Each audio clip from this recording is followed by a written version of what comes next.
Okay.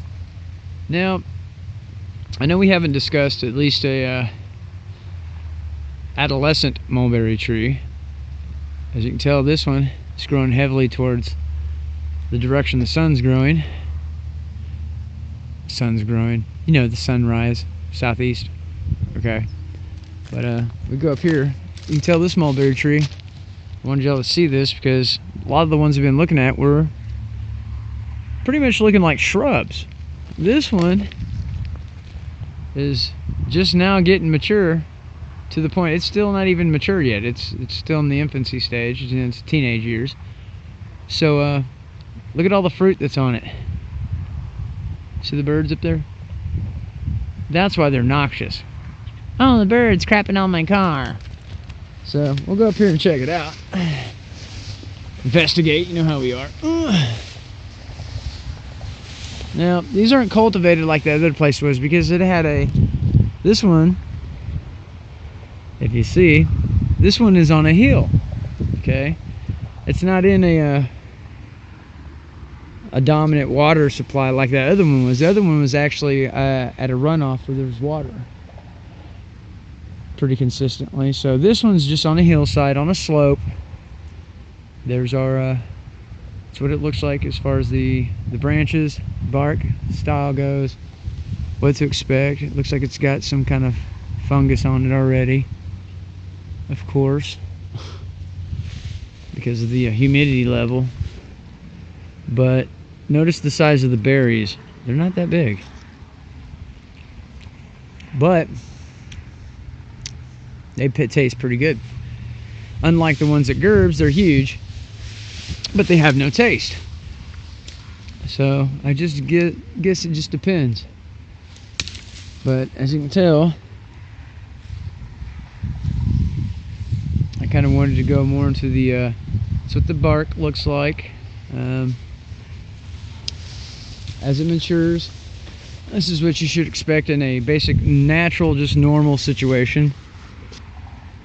It doesn't look like the other one, of course, that was in the city, because it's pampered. This one is just growing right here on the side of a hill, and that's the difference. See the size? The flavor's better too. The other berries are bigger. There's a lot of juice. The taste is different. Okay, so you're going to go for flavor. So you got to find your, you know, your medium there. Yeah, that's pretty good. Very, very tart. So if they're pampered, they're sweet, and if they're not, they're tart. And the berries are smaller, because you know these are in the wild. Nobody's been pampering these. This is just how they just naturally grow, y'all. So let's identify this one for posterity. Make sure.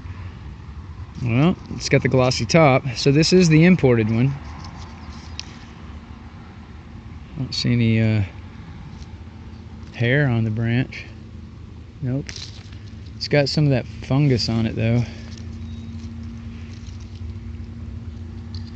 The berries are sweeter though. I wouldn't say tart. Sweets. Yeah. See the size difference? The flavor is a little bit better, but you're not getting as much. So, but that's what we're dealing with as far as the natural, unmanicured, unattended to Morris Alba mulberry goes, the white mulberry. Yeah, and I notice these branches break real easy too. They're a little bit more brittle. It might not be getting enough water, but it is growing. So, but as you can tell, it has a fungus on it. Some of that moss over there, see it?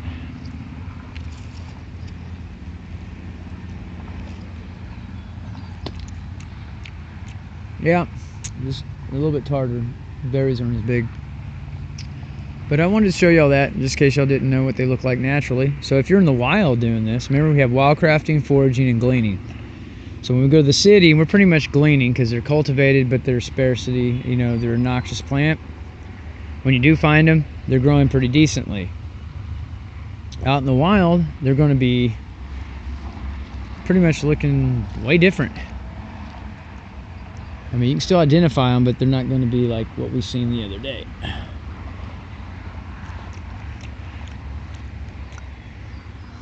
That is the same tree. So I just wanted to share that with you, and we'll add that to our here we go around the mulberry bush episode. Ugh. Yeah, see, they're smaller, but like I said, you shake the limb. Let's have a gander at this, right? See, the berries would just fall off. You just put your sheet, your kilt, if you're a Highlander, you'd put your kilt underneath the tree, shake the tree, grab the berries, collect them up, put them in your some kind of container, make you a wine jug, whatever, a kupska, some kind of a cup, gourd, pouch, you know, whatever's available that's, you know, hygienically up to par, and then you would just get the berries out. But they're not going to be as big as the ones the other place, unless they're by a well-watered area. So that's what you should expect. But as you can tell, we're on a slope, and so this is pretty much what it'd look like if you were to grow it on a hillside.